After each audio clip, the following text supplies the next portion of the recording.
Hello everyone, good evening. So again, I am Gwendolyn Isnanca. So we are now in the 1935 Philippine Constitution.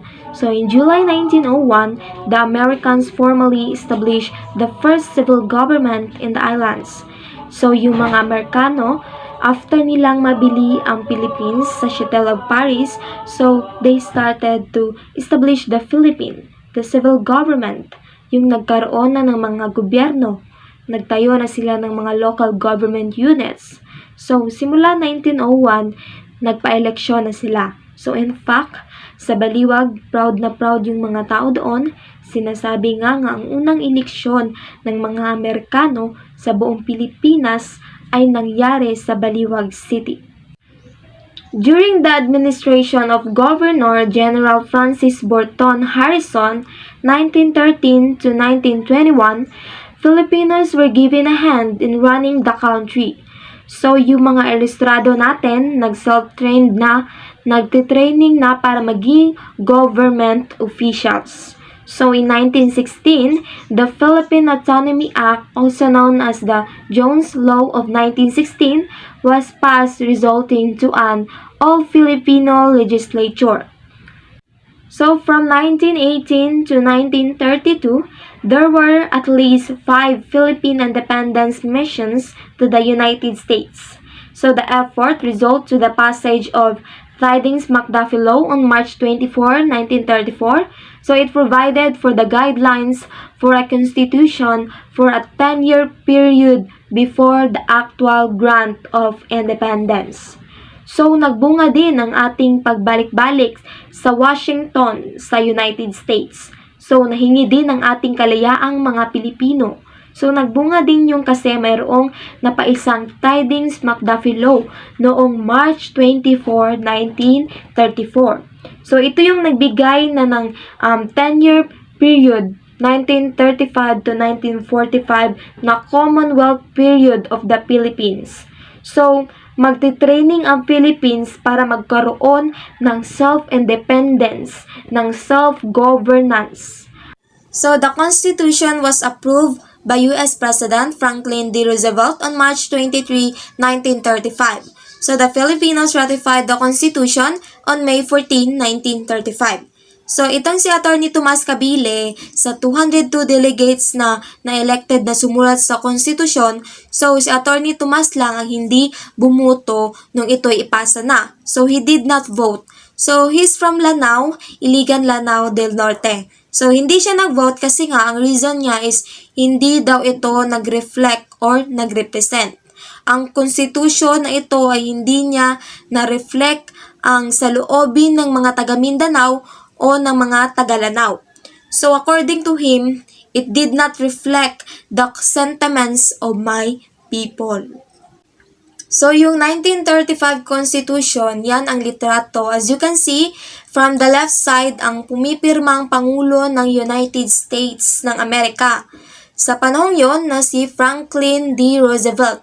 So, sa tabi niya, the most handsome President of the Philippines, Manuel L. Quezon. At ito naman sa kabila, ang litrato ng deliberation ng 1935 Philippine Constitution.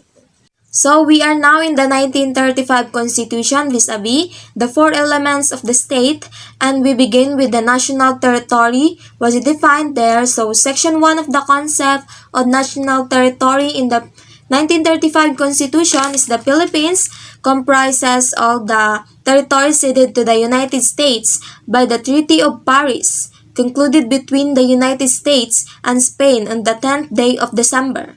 So, 1898, the limits of which are set forth in Article 3 of said treaty. So, together with all the islands embraced in the treaty concluded at Washington, so between the United States and Spain on the 7th day of December.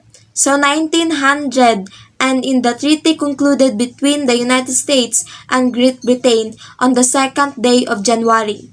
So, 1930, and all territory over which the present government of the Philippines Island exercises jurisdiction. So, treaty between the Kingdom Spain and the United States of America for cession of outlying islands of the Philippines on November 7, 1900s. So, yung islands ng Cagayan of Sulu and Cebuto isinama na doon sa Philippine territory. So, convention between the United States of America and Great Britain delimiting the boundary between the Philippine archipelago and the state of North Borneo, 1930. So it refers to the Turtle Islands and the Mangsi Islands. The Commonwealth and the Republic. Section 1. The government established by this Constitution shall be known as the Commonwealth of the Philippines. Upon the final and the complete withdrawal of the sovereignty of the United States and the proclamation of Philippine independence, the Commonwealth of the Philippines shall be thenceforth be known as the Republic of the Philippines. So kanina, Philippine Republic, ngayon dito Commonwealth of the Philippines na magiging Republic of the Philippines after 1945. So, my government. So next, the executive power shall be vested in a President of the Philippines. So the legislative power shall be vested in National Assembly. The members of the National Assembly shall not exceed 120, shall be chosen every 3 years, and shall be apportioned among the several provinces as nearly as may be according to the number of their respective inhabitants. But each province shall have at least one member. So last, the judicial power shall be vested in one Supreme Court, and in such inferior courts as may be established by law. So next is the citizenship. So the following are citizens of the Philippines. First, those who are citizens of the Philippine Islands at the time of the adoption of this Constitution. Second, those born in the Philippine Islands of foreign parents who before the adoption of this Constitution had been elected to public office in the Philippine Islands. Third, those whose fathers are citizens of the Philippines. And fourth, those whose mothers are citizens of the Philippines and upon reaching the age of majority, elect Philippine citizenship. So lastly, those who are naturalized in accordance with law. So pwede na hingiin ang citizenship through naturalization.